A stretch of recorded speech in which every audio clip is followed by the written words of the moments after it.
Nayanthara madam பற்றி நான் சொல்லி ஆகணும். மூக்குத்தி அம்மன் ஒன்றுக்கும் அந்த மாதிரி தான் விரதம் இருந்து நடித்தாங்க. இப்போ ஒரு வாரமாக அவங்க மட்டும் இல்லை, அவங்க வீட்டில் அவங்க குழந்தைங்க எல்லாமே விரதத்தில் இருக்காங்க. உண்மையாகவே இந்த படத்தில் அவங்க ஒரு அம்மனாகவே வாழ போகிறாங்க. அனைவருக்கும் வணக்கம். இந்த விழாவிற்கு சிறப்பு விருந்தினராக வருகை தந்து அமர்ந்திருக்கிற மத்திய அமைச்சர் அண்ணன் எல் முருகன்ஜி அவர்களே, மற்றும் இங்கே வருகை தந்திருக்கிற அனைத்து பெருமக்களே, உங்கள் அனைவருக்கும் என்னுடைய முதற்கண் வணக்கத்தை தெரிவித்துக் கொள்கிறேன். 5 வருடங்களுக்கு முன்பு மூக்குத்தி அம்மன் அப்படின்னு ஒரு படம் எடுக்கணும்னு அருமை நண்பர் ஆர்ஜே பாலாஜி வந்து என்னை அப்ரோச் பண்ணி அந்த படத்தினுடைய கதையை சொன்னார். எங்களுடைய குடும்பத்தினுடைய குலதெய்வம் வந்து மூக்குத்தி அம்மன். அது அவர் பேர் சொன்ன உடனே எனக்கு அது ரொம்ப பிடிச்சி போய் உடனே ஆரம்பிக்கலாம் அப்படின்னு சொன்னேன். அப்போ அம்மனாக நடிக்கிறதுக்கு யாரை கூப்பிடலாம் அப்படின்னு முடிவு பண்ணும்போது த ஒன் அண்ட் ஒன்லி ஒரே சாய்ஸ் சொன்னது நயன்தாரா அவர்கள். உடனே அவர் அப்ரோச் பண்ணோம். அவங்களும் உடனே அதுக்கு ஒத்துக்கிட்டு வந்து மூக்குத்தி அம்மனாகவே அந்த படத்தில் வாழ்ந்தாங்க. அந்த படம் மக்களிடையே பெரிய எதிர்பார்ப்பு கொடுத்துச்சு. அந்த படம் அடுத்து ஒரு 5 வருடங்கள் ஆயிடுச்சு. அதுக்கப்புறம் நானும் அம்மன் படம் ஏதாவது வரும் அப்படின்னு பார்த்துட்டு இருந்தேன். வரா மாதிரி இல்லை. பேன் இந்தியாவாக ஒரு படம் பண்ணணும், அம்மன் படம் எதுவுமே வரல, இங்கே இந்தியாலேயும் வரல, எதுலேயுமே வரல. அதனால் ஏன் நம்ம வந்து மூக்குத்தி அம்மன் 2 பண்ணக்கூடாது அப்படின்னு எங்கள் டீம், வேல்ஸ் டீமோட ஒரு டிஸ்கஷன் நடந்தப்போ, இந்த ஃப்ரான்ச்சைசி அப்படின்னு அம்மனுடைய ஃப்ரான்ச்சைசி யாரை வச்சு இதை டைரக்ட் பண்ணலாம் அப்படின்னு நினைக்கும்போது the one and only Sundar C sir தான் இந்த படத்துக்கு, அதாவது அவர் இப்போ வந்து அவரை வந்து ஃப்ரான்ச்சைசி கிங்குன்னே சொல்லலாம். ஏன்னா அரண்மனை அண்டு கலகலப்பு இதெல்லாம் 5, 6 அப்படின்னு எடுத்துகிட்டு போயிட்டே இருக்காரு. அதுவும் எல்லாமே வெற்றி படமாக எடுத்துகிட்டு போயிட்டுருக்காரு. ஸோ உடனே அவரை போய் அப்ரோச் பண்ணி இந்த மாதிரி சார் மூக்குத்தி அம்மன் 2 பண்ணணும் அப்படின்னு கேட்டேன். உடனே எனக்கு ஒரு 1 month டைம் கொடுங்க அப்படின்னு சொன்னார். 1 month முடிஞ்சு ஒரு ஸ்கிரிப்டோடு வந்து ஒரு 3 மணி நேரம் நரேட் பண்ணார். நான் இது வரைக்கும் அந்த மாதிரி ஒரு கதை கேட்கல. ரொம்ப பிரமாதமாக இருந்துச்சு. உடனே சார் நான் நயன் மேடம் கிட்ட பேசிடுறேன், அவங்க டேட் எப்போ கொடுக்குறாங்களோ அப்போ போயிடலாம் அப்படின்னு சொல்லி, அது ஒரு சார் சொல்லும்போதே வந்து சார் இதை ஒரு சின்ன படமாக பண்ணால் சரியாக வராது சார், இது ஒரு மிகப்பெரிய படம், பேன் இந்தியாவாக ஹிந்தி, தெலுங்கு, கன்னடம் எல்லாத்துலேயும் சேர்த்து பெருசாக பண்ணணும் அப்படின்னு சொன்னார். நானும் ஓகே சார் அப்படின்னு சொல்லி பட்ஜெட் என்னன்னு கேட்டேன். 3 விரல காமிச்சார். 3 டிஜிட்டில் தான் சார் இதை பண்ணணும், இல்லைன்னா பண்ண முடியாது சார், அப்போ தான் இது நல்லாயிருக்கும் அப்படின்னாரு. அவர் மேலே எனக்கு ரொம்ப நம்பிக்கை இருக்குது. நிச்சயமாக ஒரு நல்ல படத்தை கொடுப்பாரு, ஒரு பேன் இந்தியா படம் வரும் அப்படின்னு. ஓகே சார் அப்படின்னு அந்த இது வந்து அவர்கிட்டயே ஒப்படைச்சிச்சு. ஸோ இந்த ஃபுல் படத்தையும் அவரே தான் தயாரிக்கிறாரு. ஸோ நான் வந்து ஒரு பேர் மட்டும்தான். ஸோ இந்த படத்தில் டெக்னிக்கல் ஆகட்டும், பட்ஜெட் ஆகட்டும், விஷுவல் ஆகட்டும், எல்லாமே வந்து எக்ஸ்ட்ராடினரி தியேட்ரிக்கல் எக்ஸ்பீரியன்ஸாக நிச்சயமாக இருக்கும். அதில் எனக்கு ஒரு பெரிய நம்பிக்கை இருக்குது. இந்த படம் வந்து பூஜை இந்த அளவுக்கு பண்ணியிருக்கோம். நிச்சயமாக படத்தை இதோட பெருசாக பண்ணுவோம். ரிலீஸை அதுக்கு மேலே பேன் இண்டியாவில் வேர்ல்டு வைடு பண்ணுறதுக்கு எல்லா வேலையும் பண்ணிகிட்ருக்கோம். முக்கியமாக இந்த படத்தில் வந்து நயன்தாரா மேடம் பற்றி நான் சொல்லி ஆகணும். அவங்க கிட்டத்தட்ட 1 மாதமாகவே விரதத்தில் இருக்காங்க, அம்மனா நடிக்கணும் அப்படின்னு. அதே மாதிரி தான் அவங்க வந்து மூக்குத்தி அம்மன் 1க்கும் அந்த மாதிரி தான் விரதம் இருந்து நடித்தாங்க. இப்போ ஒரு வாரமாக அவங்க மட்டும் இல்லை, அவங்க வீட்டில் அவங்க குழந்தைங்க எல்லாமே விரதத்தில் இருக்காங்க, இப்போ வந்துக்கிட்டே இருக்காங்க. ஸோ உண்மையாகவே இந்த படத்தில் அவங்க ஒரு அம்மனாகவே வாழ போகிறாங்க அப்படின்றது தான் நான் சொல்லணும். அவங்களுக்கு இந்த கதை ரொம்ப பிடிச்ச கதை. ரொம்ப இன்ட்ரெஸ்டிங்காக இருக்காங்க இந்த படத்தை பண்ணுறதுல. பழைய ஒன் படத்தில் ஊர்வசி மேடம் நடித்தாங்க.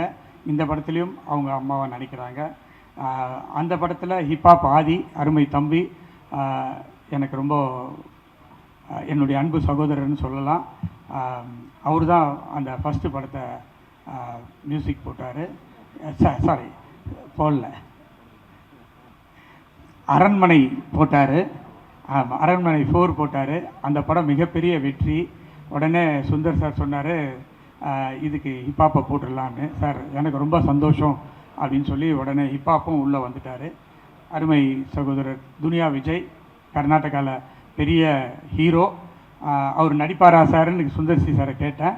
இல்லை நான் அவரை பேசி கன்வின்ஸ் பண்ணிடுறேனாரு. அவரும் பேசி கன்வின்ஸ் பண்ணிட்டு வந்துட்டாங்க. இப்போ ரீசெண்டாக விடாமுயற்சியில் கலக்குன்னு கலக்குனாங்க மேடம். இந்த படத்துலேயும் அதை விட ஒரு பயங்கரமான அதில் போட்டு அஜித் சாரெல்லாம் பின்னி எடுத்திருப்பாங்க. பட் இந்த படத்துலேயும் இவங்க வேறு ஒரு லெவலில் கேரக்டரு. அப்புறமா எல்லாருக்கும் தெரியும், நம்ம இவர் இல்லாத படமே இல்லை. வேல்ஸ் ஃபிலிம்லேயும் அவர் ஒரு கம்பெனி ஆர்டிஸ்ட் மாதிரி. வேல்ஸ் ஃபிலிம்னாலே அவர் இருப்பார். அவர் இல்லைன்னா வேல்ஸ் ஃபிலிம் இல்லை, வேல்ஸ் ஃபிலிம் இல்லைன்னா யோகி பாபு இல்லை. ஸோ அவர் அதே போல் தான் சுந்தர் சி சார் படத்துலேயும். ஸோ அஜய் கோஷ் சார் இருக்கார், கருடா ராம், இவங்கெல்லாம் இந்த படத்துக்கு பெருமை சேர்க்கறதுக்காக இருக்காங்க. வேல்ஸ் ஃபிலிம் இன்டர்நேஷ்னல் வந்து 23-24 பப்ளிக் லிஸ்டிங் போயிருக்குது. அதாவது ரீசெண்டாக தமிழ் சினிமாவில் லிஸ்டிங் போன ஒரே கம்பெனி வேல்ஸ் தான். ஸோ இப்போது நாங்கள் ஒரு ரீஸ்ட்ரக்சர் பண்ணி ஒரு நிறைய படங்களை லைனப் பண்ணியிருக்கோம். அதுக்காக ஒரு தனி ஃபங்க்ஷனே இருக்குது. கூடிய விரைவில் அந்த ஃபங்க்ஷனில் எல்லோரும் மீட் பண்ணுவோம். அப்போது வேல்ஸ் ஃபிலிமுடைய லைனப்ஸ்லாம் சொல்லுவோம். வேல்ஸ் ஃபிலிமில் வந்து பெங்களூரில் வேல்ஸ் ஜாலிவுட் அப்படின்னு ஒரு என்டர்டெயின்மெண்ட் பார்க் அண்ட் ஸ்டுடியோ இருக்குது. அதுவும் வேல்ஸ் ஃபிலிமோட சேர்ந்தது தான். அது மட்டும் இல்லாமல் தியேட்டர்ஸ், டிஸ்ட்ரிபியூஷன்ஸ் இதெல்லாம் வேல்ஸ் ஃபிலிம்ஸில் ஒர்க் நடந்துகிட்டு இருக்குது.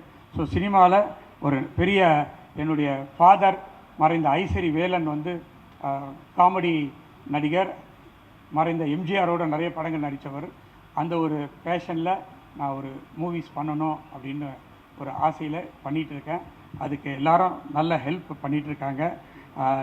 ஆக்சுவலாக ரீஸ்ட்ரக்சர் பண்ணி வேல்ஸ் ஃபிலிமில் பெரிய பட்ஜெட்டில் எடுக்கிற முதல் படம் மூக்குத்தி அம்மன் 2 அப்படின்றத இங்கே நான் சொல்லிக்கொள்வதில் ரொம்ப சந்தோஷப்படுறேன். வேல்ஸ் ஃபிலிம் இன்டர்நேஷ்னலோடு சேர்ந்து ஐவிவி, ஆவினி, ரவுடி பிக்சர்ஸ் எல்லோரும் சேர்ந்து இந்த படத்தை தயாரிக்கிறதுல எனக்கு மிக்க மகிழ்ச்சி.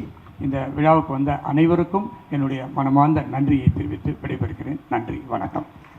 விட்டுருக்கு நான் இங்கே இருக்கிறவங்க அபிநயா முக்கியமாக ஒரு தன்னோட அழகான உருவத்தால்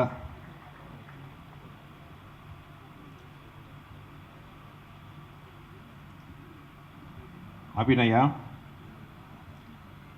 அப்புறம் திரு இனியா அவர்கள்,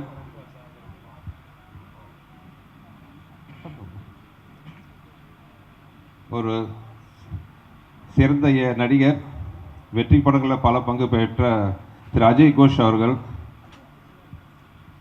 அண்ட் மைனா நந்தினி. மைனா நந்தினி எப்பவுமே லாஸ்ட் மினிட்ல தான் என் படத்தில் நடிக்க வருவாங்க. ஸோ அந்த மாதிரி இந்த படத்தில் கொஞ்சம் அட்வான்ஸாகவே சொல்லிட்டோம்.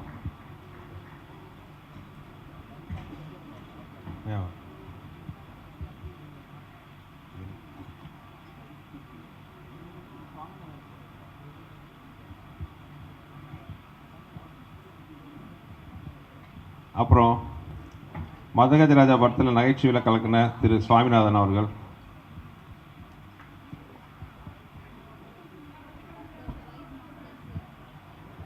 வருகை தந்திருக்கும் மதிப்பிற்குரிய அமைச்சர் அவர்கள், தலைவர் முருகன் அவர்களுக்கு பணிவான வணக்கம். வருக வருக என வரவேற்கிறேன். ஸோ இது போக இன்னும் ஸ்டார் காஸ்ட் நிறையா இருக்குது, டெக்னீஷியன் டீம் நிறையா இருக்காங்க. ஹிப்ஹாப் தமிழாவோட இசையோட வேல்ஸ் ப்ரொடக்ஷனோட பிரமாண்ட தயாரிப்பில் ஐசி சார் என் கூட கலந்துக்கிட்டால் வில் பி ஹாப்பி.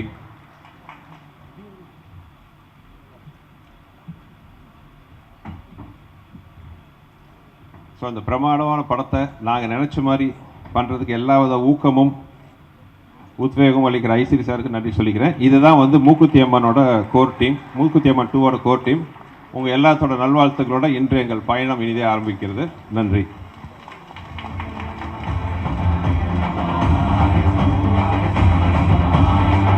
அப்புறம் சாரி, இன்னும் பாரதி, ரோஜர் டீம்லாம் இருக்காங்க, இன்னும் கொஞ்சம் எல்லாம் மேலே வாங்க. ஆதி சாரி, இப்போ பாதி போய் ஊர் கிளம்பிட்டார், எஸ்கேப் ஆகிட்டாருன்னு நினச்சேன் நான். இப்போ தமிழா தம்பி இங்கே இருக்கார். ஸோ இதுதான் வந்து எங்கள் டீம். உங்களோட இங்கே பாரதியில் வாங்கப்பா. ஸோ நன்றி. அப்புறம் கூட வந்து என் ரியல் லைஃப்பில் எனக்கு பெரிய ஊக்கமாக இருக்கிற என் மனைவியும் ஸ்டேஜுக்கு அழைக்கிறேன்.